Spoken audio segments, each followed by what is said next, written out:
29 years old now. I have lived through a lot, some of it horrific. But there's one night that lives in my brain differently than all the others. One night that won't fade. One night that still makes my hands shake when I think about it. I was 15 years old.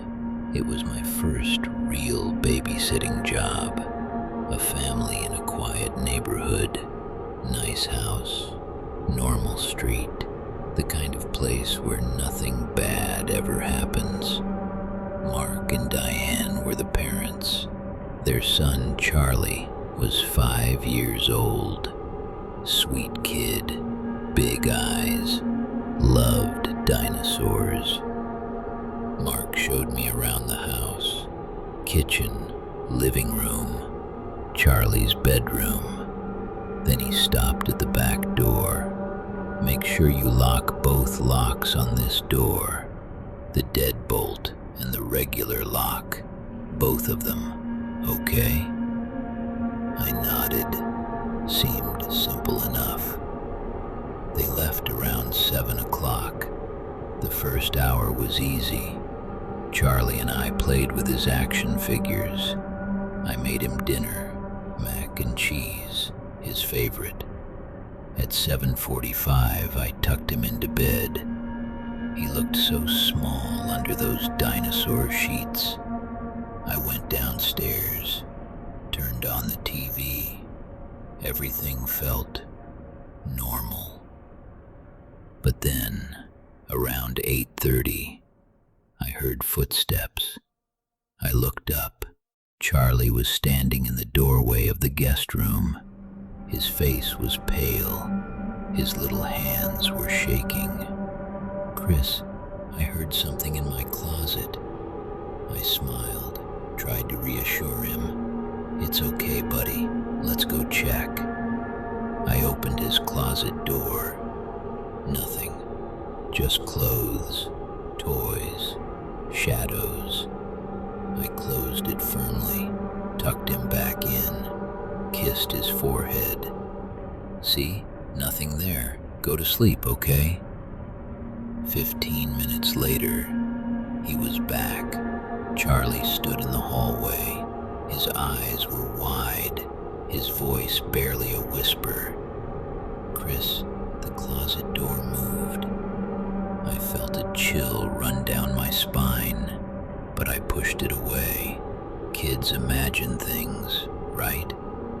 I walked back into his room. The closet door was fully open, wide open. I knew I had closed it. I stood there staring at that dark opening. My heart started to pound, but I forced myself to stay calm for Charlie. I closed the door again. This time I checked the latch, made sure it clicked. Maybe it didn't close all the way. It's okay. You're safe.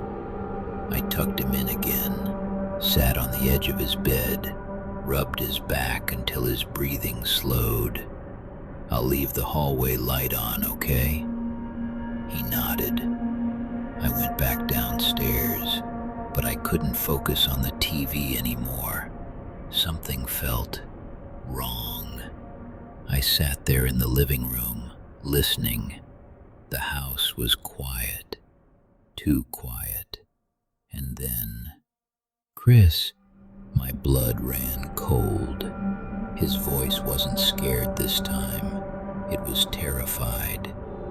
I ran upstairs, threw open his door. "Charlie, what happened?" He didn't answer. He just pointed toward the corner of the room, behind the hamper, in that narrow space between the hamper and the wall. At first, I didn't see it. Just shadows, just the corner. But then, I saw his shoulder, his shoes, and then his eyes. A man crouched down, pressed into the corner, staring straight at me, not moving, just watching. I didn't think, I didn't scream, I just moved. I grabbed Charlie, scooped him up, ran out of the room, down the hall, into the guest room. I locked the door. My hands were shaking so hard I could barely hold the phone. 911. 911, what's your emergency?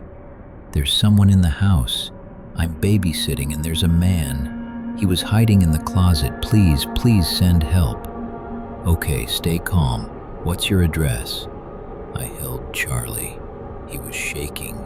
I was shaking. We sat on the floor, backs against the door, and we waited. The sirens felt like they took forever. The police arrived. They searched the house. He was gone. The front door was open, wide open. The officer looked at me.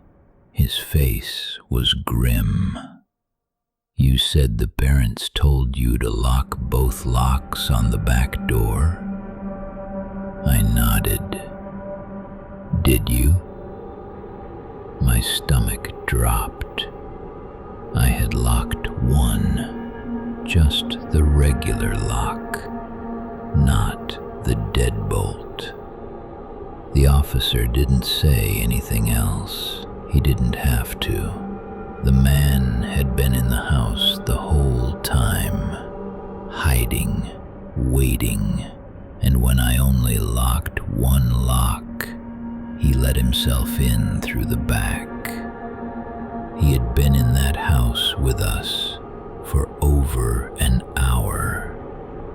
Mark and Diane came home. Charlie was okay, physically, but I'll never forget the look in that man's eyes, the way he just watched me. I'm 29 now.